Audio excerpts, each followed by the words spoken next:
Hello friends, welcome to intro to maths. आज हम लोग फिर से जेई 2025 22 ऑफ जैन शिफ्ट 1 की कुछ प्रॉब्लम्स यहाँ पर डिस्कस करने वाले हैं डिटेल में। तो चलिए स्टार्ट करते हैं one by one. First problem क्या कह रहा है?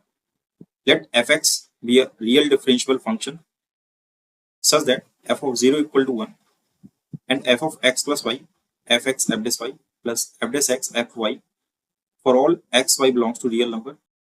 देन द इसकी वैल्यू बतानी है इस एक्सप्रेशन की n equal to 1 summation 100 log F n base e is equal to, है ना, इसकी वैल्यू बतानी है।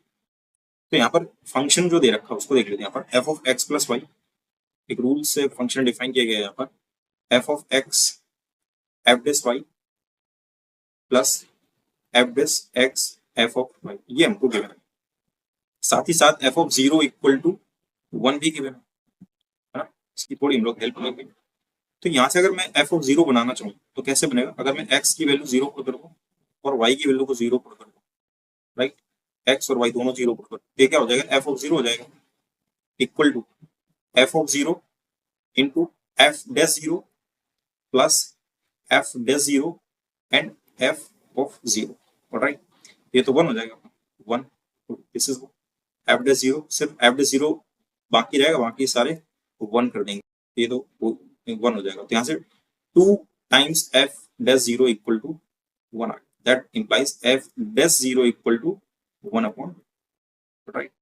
यहाँ से एफ डैश अपने को एफ डैश 0 मिल गया, कितना आ गया? 1/2 आ गया। नाउ यहीं पर एफ एक्स, तो हम इस फंक्शन का एफ एक्स बनाते हैं। एफ एक्स पे थोड़ा काम कर लेते हैं, क्योंकि let f x be a real differential function. F x हमारा डिफरेंशियल फंक्शन है, तो हम इसको एफ एक्स बनाते हैं। और बनेगा कैसे? अगर मैं इसमें y इक्वल टू 0 पुट कर दूं, एफ एक्स ये बन जाएगा x इक्वल टू 0, अगर y इक्वल टू अगर आप 0 पुट कर दोगे, ठीक, f x equal to f x into f dash 0 plus f dash x into f of 0, right. F of x equal to f of x f dash 0 की value ये 1/2 plus f dash x f dash x, इसकी value कितनी आई थी f of 0 की? That is 1। इसको यहाँ subtract कर दो, कितना हो जाएगा? F 1/2 f x equal to F dash x आ जाएगा, राइट। तो यहाँ से हो गया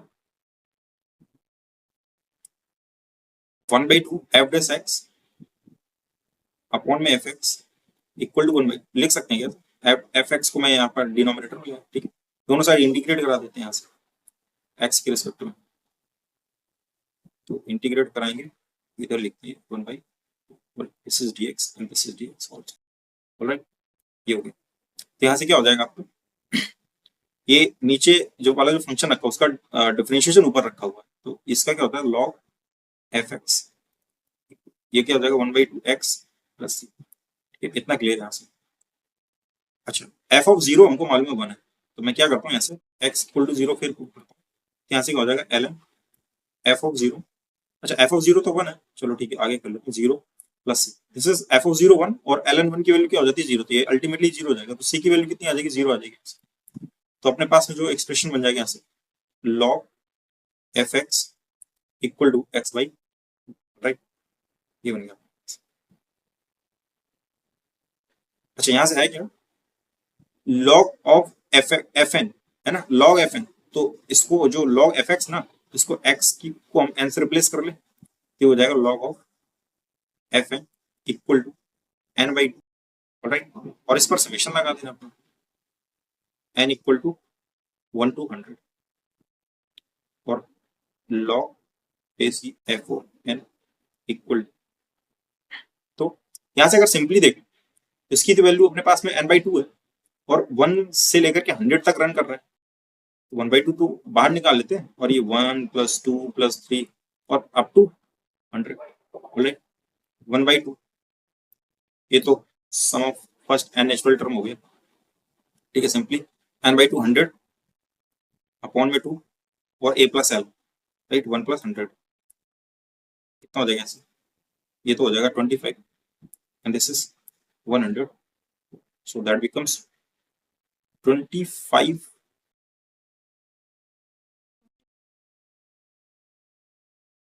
ऑप्शन नंबर 2 करेक्ट हो जाएगा। ठीक है, option number 2 is your correct answer. Move to the next question. Next question क्या कह रहा है, लेट ए एक सेट गिवन है 1 to 10 नंबर्स है उसमें, and B m by n such that mn belongs to a, m less than n, and gcd of m comma n is equal to 1। gcd मतलब greatest common divisor, means HCF की बात करें इन दोनों का, HCF कितना है m comma 1 का 1। तो इस तरह के जितने भी नंबर्स होंगे उनका जो रेशियो है ना, तो वो आपको यहाँ पर वो एलिमेंट बनते हुए नजर आएंगे। तो उस सेट की कार्डिनलिटी, उस सेट बी की कार्डिनलिटी आपको बतानी कितनी है। ठीक है, यहाँ पर जो कह रहा है मैं उसका एक मतलब समझा देता हूँ क्या है। यहाँ पर आप ए देखेंगे, ए में जो एलिमेंट है आपके 1 2 3 4 अप टू 10, और बी में जो चीजें लिखी हुई हैं वो m by n, ठीक है, और m n belongs to a, m less than n है, और एचसीएफ इसका कितना है m n का, दैट इज 1। ऑलराइट, मतलब को प्राइम होने चाहिए बेसिकली n और m, तो ऐसे जितने m by n का रेशियो आएगा वो इसकी कार्डिनलिटी वो बता देगा। तो जैसे मान लो अगर n1 सेलेक्ट करता हूं मैं, अगर n1 सेलेक्ट करूंगा तो उसके लिए m तो कोई मिलेगा ही नहीं मुझे, है ना, क्योंकि m less than n, m जो है वो n से छोटा होना चाहिए, 1 से छोटा यहाँ कोई नंबर है, तो मैं n इक्वल 2 से स्टार्ट करूंगा इसको। तो अगर मैंने n इक्वल 2 सेलेक्ट किया, ठीक है, तो ऐसे कितने यहाँ पर फ्रैक्शन बन सकते हैं, एक तो 1/2 बन जाएगा, 2/2 ले नहीं सकते, एक ही बनेगा। ऑलराइट, ऐसे n इक्वल 3 ले लिया अगर मैंने, तो यहाँ पर 2 फ्रैक्शन और बन जाएंगे मेरे, 1/3 एंड 2/3। अब शायद बात समझ में आ रही है। 1/3 को अगर आप देखेंगे तो 1 और 3 में एचसीएफ कितना बना है, 2 और 3 में एचसीएफ कितना बना है, सेटिस्फाई कर रहा है इस कंडीशन को। n इक्वल टू अगर 4 ले लिया मैंने, तो फिर से यहाँ से देखो 1/4 बन जाएगा, 2/4 नहीं बनेगा क्योंकि 2 और 4 का एचसीएफ 1 नहीं होता, फिर 3/4 बन जाएगा, 4/4 नहीं बनेगा। ऐसे ही n इक्वल टू अगर 5 ले लिया, यहाँ से कितना हो जाएगा 1/5, 2/5, 3/5, 4/5 एंड 5/5 ले नहीं सकते। ऐसे n इक्वल टू 6 अगर ले लिया, ठीक है, तो क्या बन जाएगा 1/6, 2/6 हो नहीं सकता, 2 और 6 का ऐसे 1 नहीं होता, 3/6 नहीं हो सकता, 4/6 नहीं हो सकता, 5/6 हो जाएगा। ठीक है, 2 यहाँ पर आ जाएंगे। n इक्वल टू ऐसे ही अगर 7 ले लिया, है ना, प्राइम है ना, तो प्राइम में तो 6 तक जाएगा आपका, 6 7 है तो 6 तक जाएगा, 1/7, 2/7, है ना, 3/7, 4/7, 5/7, 6/7। ऑलराइट, n इक्वल टू अगर 8 कर दिया, ठीक है, तो यहाँ से कितना हो जाएगा आपका 1/8 होगा, 2/8 नहीं होगा, 3/8 होगा, ठीक है, 4/8, 5/8 होगा, ठीक है, 7/8 होगा, इसके बाद कोई नहीं होगा। n इक्वल टू अगर 9 कर दिया तो कितना हो जाएंगे यहाँ से 1/9, 2/9, 3/9 नहीं हो सकता, 4/9 हो जाएगा, 5/9 हो जाएगा, 6/9 नहीं हो सकता, 7/9 हो जाएगा, 8/9 हो जाएगा। ठीक है ना, n इक्वल टू अगर 10 कर दिया तो क्या हो जाएगा यहाँ से 1/10, 3/10, ऐसे 4 नहीं हो सकता, 5 नहीं हो सकता, 6 नहीं हो सकता, 7 हो सकता, 7/10, 8 नहीं हो सकता, 9/10 हो जाएगा। ठीक है, अब इनको काउंट करो, n इक्वल टू 10 खत्म। अब ये जितने हैं ये सारे इस सेट के मेंबर होंगे, ऑब्वियस सी बात है।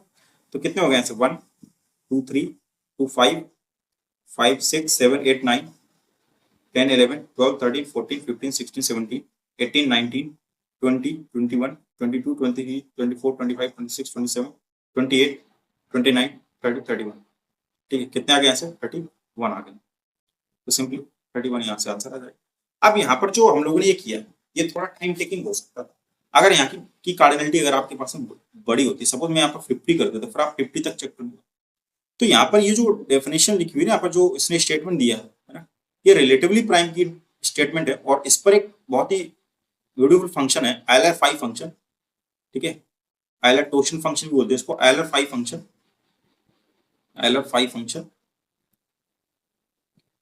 ये इसी पर काम करता है कि अगर आपके पास में कोई एन नेचुरल नंबर जो जिसके फैक्टर्स हम लोग कुछ इस तरह से लिख लें, P1 alpha 1, P2 alpha 2 and P3 alpha, ठीक है, इसको जान लीजिए कॉन्सेप्ट को। ठीक है, वो यहाँ पर आप यूज कर सकते थे, हालांकि वैसे तो कार्डिनलिटी छोटी थी तो ये ज्यादा टाइम लेगा नहीं आपको करने में।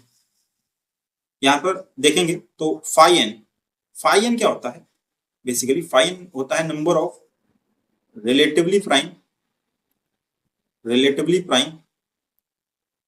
लेस देन और equal to n, less than और equal to n, equal to n, मतलब वो सारे नंबर्स जो एन से छोटे होंगे या बराबर होंगे और इसके रिलेटिवली प्राइम होंगे,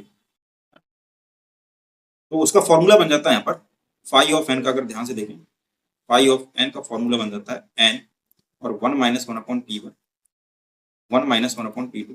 मेरे चैनल पर मिल जाएगा, आपको काफी डिटेल में समझा रखा है इस फंक्शन को, और यहाँ से 1 माइनस 1 अपॉन Pk, ठीक है। तो जैसे सपोज मान लो मैं n इक्वल टू 10 सेलेक्ट करता हूँ, मेरा n की वैल्यू 10 है, देखना इतने ही आएंगे, यहाँ पर 4 आए थे ना, इसके 4 ही आएंगे यहाँ पर, n इक्वल टू 10। तो 5 ऑफ 10 देख लेते, तो 10 के फैक्टर्स क्या करते हैं आप लोग, 2 इंटू 5, ठीक है। तो यहाँ पर आपको प्राइम पिक करने होते हैं ये, तो आप 5 ऑफ 10 निकालने जाओगे तो आपका करोगे n करोगे तो n कितना 10 है यहाँ पर, और 1 माइनस 1 बाई 2 और 1 माइनस 1 बाई 5, ठीक है। यहाँ से कितना हो जाएगा 10 मल्टीप्लाइड बाई 1 बाई 2, और यहाँ से कितना आ जाएगा 5 माइनस 1 4 बाई 5, 5 टू 10, 10 से 10 कैंसिल आउट, 4 आ गया। तो 5 ऑफ 10 कितना आ गया 4, यहाँ से आप देख भी सकते हैं। तो ऐसे आप सारे निकाल सकते थे यहाँ से इसका, इस कॉन्सेप्ट के भी, बट यहाँ पर आप ना भी यूज करो और यूज करो टाइम उतना ही लग जाएगा, क्योंकि यहाँ पर कार्डिनलिटी छोटी है तो इतना इफेक्ट डालेगा नहीं। बट सपोज अगर मान लो आपको 200 के निकालने होते हैं, है ना, एन 200 होता, अब इसके अगर निकालने बैठेंगे आप काउंट करके जाएंगे तो बहुत टाइम लग जाएगा। तो आप डायरेक्ट इस फॉर्मूले का यूज कीजिए और इसको लिख लीजिए 2 की पावर 3 और 5 की पावर 2, तो 1 बाई 2 और 1 माइनस 1 बाई 5 और इंटू 100 इंटू 200, है ना, इस तरह से निकाल सकते हैं आप। तो यहाँ से आपका इजी पड़ जाता है ये। तो ये इसको, इस कॉन्सेप्ट को याद रखेंगे, LR5 फंक्शन बोलते हैं, ठीक है। Now move to the next question.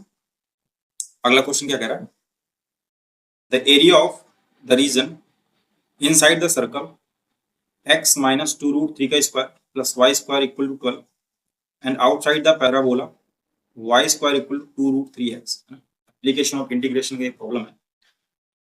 तो इस तरह की प्रॉब्लम्स हम लोग फिगर से ही सॉल्व करते हैं, तो इसकी फिगर बना लेते हैं तो थोड़ा बेहतर समझ में आता है। यहाँ पर सर्कल जो दे रखा है x माइनस 2 रूट 3, अगर मैं इस सर्कल को बना करके लिखूं तो x minus 2 root 3 square plus y square equal to 12 दे रखा है ना, इसको थोड़ा स्टैंडर्ड फॉर्म लिख लें, x माइनस 2 रूट 3 का स्क्वायर प्लस वाई माइनस 0 का स्क्वायर इक्वल टू 2 रूट 3 का स्क्वायर, ये ठीक है। नाउ यहाँ से सेंटर अगर देखें तो सेंटर एच कॉमा के मेरे को पता चल जाएंगे कितने हो जाएंगे, यहाँ से 2 रूट 3 कॉमा 0, और रेडियस की अगर बात करें तो ये सिंपली 2 रूट 3 आ जाएगी, ठीक है। तो इसको हम लोग ड्रॉ कर लेते हैं, तो ड्रॉ करेंगे यहाँ पर सेंटर कितना है 2 root 3 comma 0, 2 root 3 comma 0, right. तो इसको ड्रॉ करेंगे, तो ये सर्कल है। नाउ इसी पर एक पैराबोला भी ड्रॉ किया गया, that is y square equal to 2 root 3x। तो मान लो पैराबोला इसको 2 पॉइंट पर इंटरसेक्ट भी कर रहा है, ठीक, ये पॉइंट और ये पॉइंट, थोड़ा सा मैनेज कीजिएगा, बढ़िया बना है वैसे, ये हो गई ऐसे। ना इसकी इक्वेशन को कैसे बना लेते हैं, पैराबोला राइट, ये बना पैराबोला। इसकी इक्वेशन हमको गिवन है y square equal to 2 root 3x, alright. यहाँ पर ये जो रीजन बन रहा है ना, outside the parabola inside the circle, यही वो कह रहा है, inside the circle, inside the circle और आउटसाइड द पैराबोला, एक को निकाल लेंगे 2 से मल्टीप्लाई करा के पूरा रीजन का एरिया आ जाएगा। तो मेन काम है हमारा लिमिट फाइंड आउट करना, और इसको फाइंड आउट करना, ये पहले तो इंटरसेक्टिंग पॉइंट निकालने पर, किन पॉइंट्स पर इंटरसेक्ट हो रहा है, ठीक है। तो अगर इंटरसेक्टिंग पॉइंट निकाले जाए तो बहुत इजीली यहाँ पर y square equal to 2 root 3x given है, इसको रखेंगे यहाँ पर, तो कितना हो जाएगा यहाँ से, मैं एक साथ ओपन भी कर रहा हूँ उनको इंटरसेक्टिंग पॉइंट निकालने के लिए, ये a माइनस बी का होल स्क्वायर, तो एक्स स्क्वायर प्लस 2 रूट 3 का square that is 12 minus 2ab, ये हो जाएगा माइनस का 2 root 3 4 root 3x plus y square, और वाई स्क्वायर की जगह यहाँ पर वैल्यू पुट कर दूंगा, तो हो जाएगा प्लस का 2 रूट 3x और इक्वल में 12, तो आपका चलिए यहाँ से क्या होगा 12 से 12 कैंसिल आउट, राइट। यहाँ बचेगा एक्स स्क्वायर और minus 2 root 3x equal to 0, x common कर लो x minus 2√3 equal to 0। x 0 आ जाएगा यहाँ से और एक x की वैल्यू 2√3 आ जाएगी। ठीक है, यहाँ पर x की वैल्यू 2√3 आ गई, इसमें इक्वेशन में पुट कर दीजिए एक में, यहाँ से Y square equal to 2√3x और x की जगह पर ही तो वैल्यू रखनी थी, तो 2√3 दो बार आ जाएगा ना, मल्टीप्लाई बाई 2√3, तो y कितना आ जाएगा यहाँ से प्लस माइनस का 2√3। आई होप ये समझ में आएगा। और प्लस माइनस का 2√3 यहाँ पर आप क्लियरली देख सकते हैं, पॉजिटिवली हो गया और नेगेटिवली हो गया, तो इस पॉइंट्स के कोऑर्डिनेट आपको पता चल गया, 2√3 कॉमा 2√3 दोनों सेम ही आए बेसिकली, राइट है ना, 2√3 माइनस 2√3 ये सेम आए दोनों, तो ये कोऑर्डिनेट्स मालूम चल गए। तो मतलब ये जो इंटरसेक्टिंग है ना, अगर मैं इसको इससे मिलाऊं तो ये स्ट्रेट बनना चाहिए, मतलब फिगर मेरा थोड़ा टेढ़ा बना हुआ है, इससे कोई दिक्कत नहीं। आप समझ पा रहे होंगे कि ये क्या है आपका 2√3 है, ये भी 2√3 है, 2√3 कॉमा 2√3 मतलब बिल्कुल परपेंडिकुलर होगा ये, और ये भी बिल्कुल बिल्कुल परपेंडिकुलर है ना, तो ये डायमीटर बन जाएगा। अगर आप ध्यान से देखें क्या बन जाएगा, डायमीटर बन जाएगा। वो तो टेढ़ा बन रहा है बट एक्चुअली अगर ध्यान से देखें तो ये पूरा ऐसे जाता फिगर ऐसे, बिल्कुल एग्जैक्टली, क्योंकि परपेंडिकुलर है ना, परपेंडिकुलर ये तो बिल्कुल एग्जैक्टली सीधा जाता, तो डायमीटर बनता है भाई, ये भी परपेंडिकुलर ये भी परपेंडिकुलर, तो 180, तो ये सेंटर से पास पूरा डायमीटर बन जाएगा ये। तो अगर ये डायमीटर बन गया तो मतलब ये हाफ सर्कल हो गया आपका। ठीक है, ये वाला पोर्शन कैसा होगा, हाफ सर्कल का हो गया ऐसे। तो अगर ये हाफ सर्कल है तो हम क्या करते हैं कि हाफ सर्कल का एरिया हमको मालूम होता है, हाफ सर्कल का area pi r square by, और उस हाफ सर्कल के एरिया में अगर मैं इस पैराबोला से बने हुए एरिया को सब्ट्रैक्ट कर दूं, ये जो रीजन है अंदर वाला, इसको इस एरिया को सब्ट्रैक्ट कर दूं, मेरे पास में ये रीजन का एरिया बच जाएगा जो कि रिक्वायर्ड है, जो कि मुझे आंसर में चाहिए। तो वही काम यहाँ पर करते हैं। तो यहाँ से देखिए क्या हो जाएगा, एरिया इक्वल टू क्या हो जाएगा, यहाँ से मैं क्या करूँ, पाई आर स्क्वायर बाई 2 माइनस, अच्छा एक साथ में लिख रहा हूँ यहाँ से, ये अगर आप ध्यान से देखें यहाँ पर, ठीक है, इस स्टेप को मैं अगर कट करूँ यहाँ पर, तो ये क्या हो जाएगा, वाई डी एक्स बनेगा, राइट, वाई डी एक्स।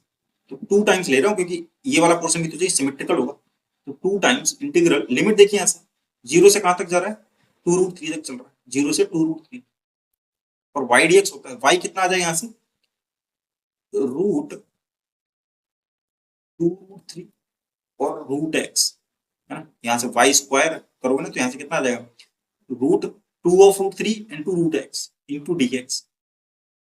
ये बात इंपॉर्टेंट है, इसको समझ लीजिएगा, एक बार में हो जाएगा, नहीं तो वैसे तो आपको 1 बाई 1 फिर आप निकालेंगे, फिर 2 से मल्टीप्लाई कराएंगे, तो सब नहीं करना, एक बार में निकालिए यहाँ से। ठीक है, पाई आर स्क्वायर बाई 2, तो एरिया, रिक्वायर्ड एरिया डायरेक्ट निकलेगा यहाँ से, pi r square, pi r square, r कितना था यहाँ से, आर तो 2√3 था, स्क्वायर 12 हो जाएगा, अपॉन में 2 माइनस ट्वाइस, इसको बाहर निकाल दो हो जाएगा √2, अच्छा √x है तो x की पावर 1/2 मींस 1/2 + 1 3/2, और यहाँ से भी 3/2, ऑलराइट, 0 से 2√3 अपन लिमिट चलेगी ना, एक ये तो हो जाएगा आपका 6 पाई, और इसका कितना हो जाएगा यहाँ से, ये आपका 2 तो ऊपर चला जाएगा, बेसिकली ये हो गया 6 माइनस 4/3, और ये right, upper limit minus lower limit, तो ये क्या हो जाएगा आपका 2√3 पावर 3, ये तो आप करेंगे तो 0 हो जाएगा, upper limit minus lower limit तो 0 हो जाएगी यहाँ से ना, a इक्वल 6 पाई, ऑलराइट, यहाँ से क्या आएगा, ध्यान से देखें तो ये हो जाएगा आपका 6 माइनस 4/3, ये 2√3 है, इसकी पावर कितनी है 1/2, और इसमें पावर है 3/2, सेम बेस पावर ऐड हो जाएंगे, 3/2 + 1/2, इस रूट का मतलब क्या 1/2 पावर, तो 3/2 + 1/2 बेसिकली आपका 2 हो जाएगा पावर, तो ये 2√3 का स्क्वायर हो जाएगा, समझ पा रहे हैं now, a equal to 6 pi minus 4/3, यहाँ से अगर ओपन करें तो ये 4, और ये √3 का स्क्वायर 3 हो जाएगा, 3 से 3 cancel out, 4 4 16, a equal to 6 pi minus 16, देखो कि यहाँ ये आंसर ए आ रहा होगा, 6 pi minus 16, yes, option number 3 is your correct answer, right. तो ये अपना आंसर है, तो थोड़ा सा इसमें ध्यान देना था, ये डायरेक्ट हो जाता है यहाँ से। ठीक है, चलिए नेक्स्ट प्रॉब्लम देखते हैं क्या कह रहा है। Question number 4, two balls are selected at random one by one without replacement allowed नहीं है, from a bag containing 4 white and 6 black balls. If the probability that the first selected ball is black, given that the second selected ball is also black, is m by n, okay, where GCD of m comma n is equal to 1, then the m plus n की value आपको बताओ। ये question आपका regular board problem जैसा ही है ना, 12th में आप लोगों ने इससे प्रॉब्लम्स बहुत सॉल्व की, बहुत ही सिंपल है। यहाँ पर जब भी गिवन दैट आ जाता है ना, गिवन दैट मतलब कंडीशनल प्रोबेबिलिटी का यूज करवा रहे हो, ठीक है। तो मैं एक इवेंट मान लेता हूँ A, first ball is black, first ball is black, और event B, second ball is black, ठीक है, इज। अच्छा, जब ये प्रोसीजर 2 बार किया गया होगा तो क्या क्या पॉसिबिलिटी हो सकती है। मैंने पहली बार निकाला बॉल व्हाइट आ गई, दूसरी बार निकाला तब भी व्हाइट आ गई, तो ये केस बन सकते हैं। या फिर पहली बार निकाला ब्लैक आ गई, दूसरी बार में ब्लैक आ गई, पॉसिबिलिटी है। व्हाइट आ जाए ब्लैक आ जाए, या फिर ब्लैक पहले आ जाए व्हाइट बाद में आ जाए, ये सारी पॉसिबिलिटी है, ठीक है। तो अगर पहली बार में व्हाइट आ जाती तो पहली बार में व्हाइट आने की क्या प्रोबेबिलिटी बनती, 4 है ना, फेवरेबल अपॉन टोटल होता है तो 4, और टोटल बॉल 10 है। टोटल कितनी बॉल्स है, 6 + 4 10 बॉल्स है ना, टोटल 10 बॉल्स है भाई, 10 बॉल्स टोटल, 4/10। अच्छा, एक तो निकाल लिया आपने, फिर से आपको व्हाइट चाहिए थी तो 3/9 कर देते हैं। एक तो निकाल ली ना आपने और एक निकाल ली, आपके पास व्हाइट कितनी बची है आपके पास, 3/9। ब्लैक के लिए अगर चलते हैं, ब्लैक के लिए तो ब्लैक कितनी है अपने पास में, 6 है, तो 6/10 पहली बार में तो ये निकलता, सेकंड में 5/9 हो जाता, क्योंकि रिप्लेसमेंट अलाउड नहीं ना, जो निकाली वो बाहर ही रह जाएगी फिर आपकी, तो ये 5/9 हो जाता। फिर पहले व्हाइट आ जाए तो 4/10, व्हाइट कितनी है अपने पास 4, फिर ब्लैक आती तो ब्लैक कितनी है आपके पास में 6, और टोटल कितनी बची उस बैग में 9 बची। ऐसे ही मान लो अगर पहले ब्लैक आ जाती तो 6/10 करते आप इंटू, फिर व्हाइट आती तो व्हाइट के लिए 4 और टोटल में 9 बचती हैं। तो ये पॉसिबिलिटीज है अपने पास में, राइट। तो यहाँ पर मेरे को क्या है, गिवन दैट वाला सीन है यहाँ पर, है ना, given that probability of A by B, given that probability of A, given that B is happened, B हो चुका है ना, क्या लिखते हैं इसको हम लोग, P of A intersection B upon probability of event B. तो इसकी प्रोबेबिलिटी हमको गिवन है ना, probability of A that B has been occurred, second selected ball is also black, और वो हमने बी ले रखा, गिवन दैट में तो यही है। इसकी प्रोबेबिलिटी हमको दे रखी है m/n, और जिसका जीसीडी कितना है 1, मतलब कट पिट के जो आएगा वो डायरेक्ट आप m/n लिखेंगे और वहां से कंपेयर कराएंगे, जो m और n आएगा वही आंसर होगा आपका। तो यहां से देखिए probability of A intersection B, तो probability of A intersection B जिसमें दोनों बॉल आपकी ब्लैक हो, कौन सा है, ये रहा भाई इवेंट, उसकी प्रोबेबिलिटी हम लोग पहले निकाला 6/10 इंटू 5/9, यही तो है। ए इंटरसेक्शन बी, पहली भी ब्लैक दूसरी ब्लैक, तो दोनों का इंटरसेक्शन दोनों ब्लैक, तो 6/10 5/9।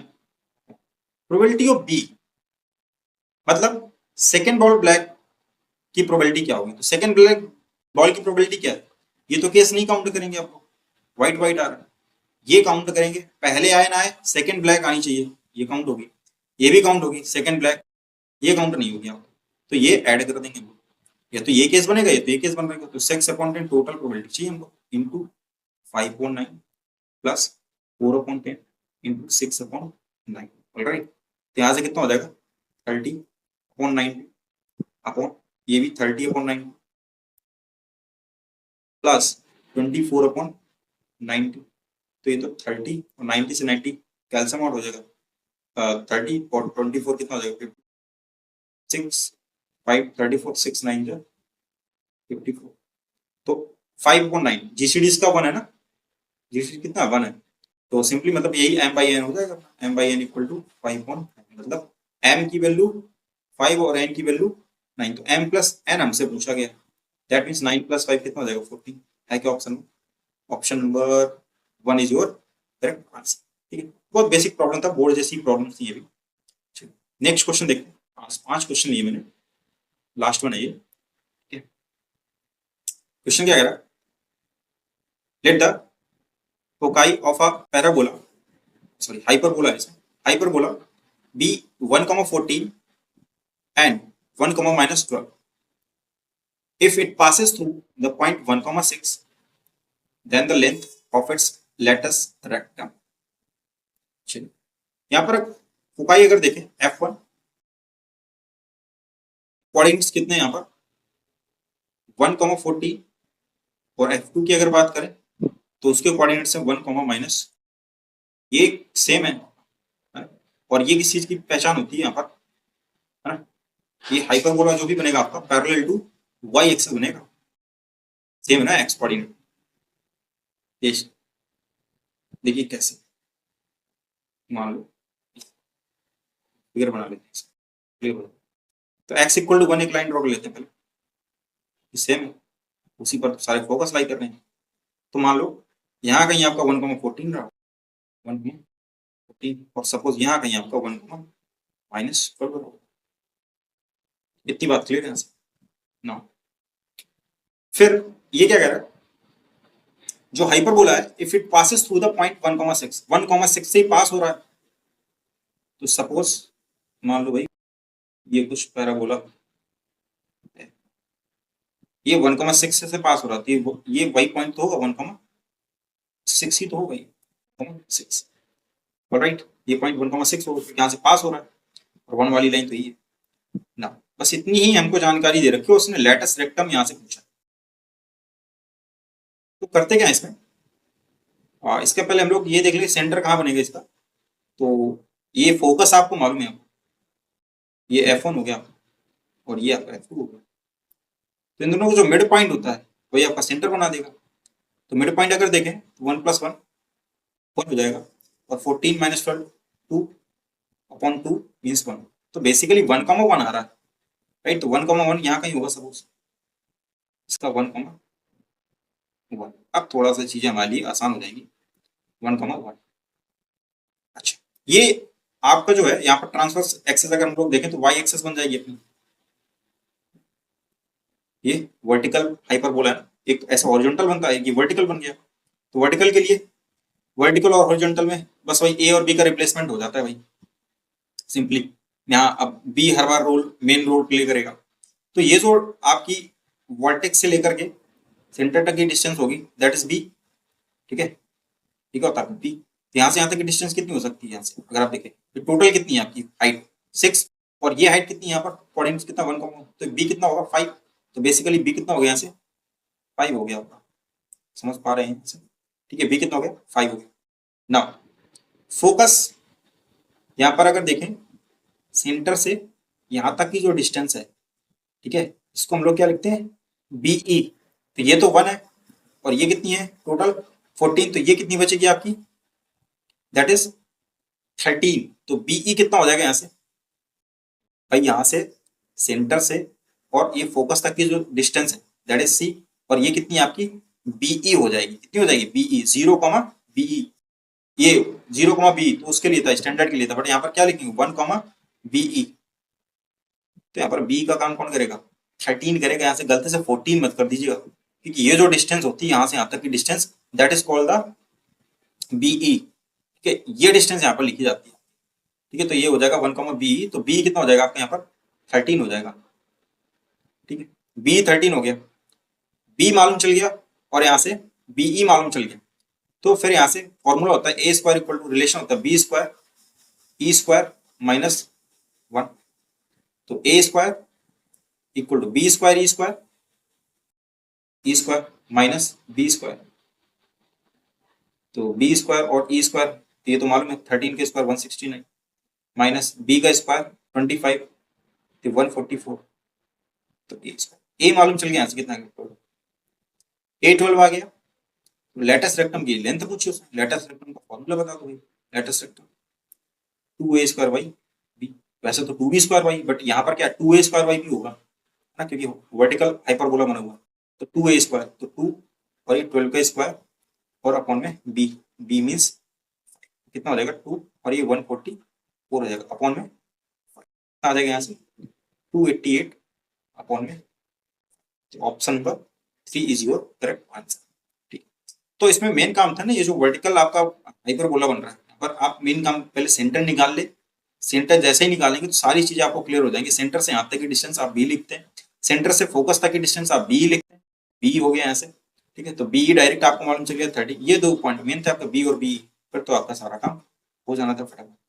आई होप कि ये पांचों प्रॉब्लम्स समझ में आई होंगी। ठीक है, तो मिलते हैं नेक्स्ट लेक्चर में नेक्स्ट क्वेश्चन के साथ। तब तक के लिए स्वस्थ रहिए, मस्त रहिए।